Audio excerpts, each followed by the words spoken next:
Narinig niyo na ba yung salitang, naiintindihan kita, pero paano naman ako?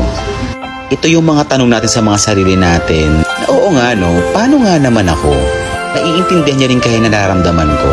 Naiintindihan niya rin kaya na nasasaktan ako. Yung tanong na yon, tanong mo lang sa sarili mo na hindi mo kayang itanong sa kanya o i-demand sa kanya. Dahil nga, pakiramdam natin, hindi naman niya obligado. At since tayo yung mas nagmamahal, dahil nga hindi patas yung pag-ibig, tayo yung mas madalas nasasaktan. Na kahit anong sitwasyon, iintindihin mo siya dahil mahal mo siya. Na kahit minsan naiisip mo na sana minsan tanungin niya rin ako.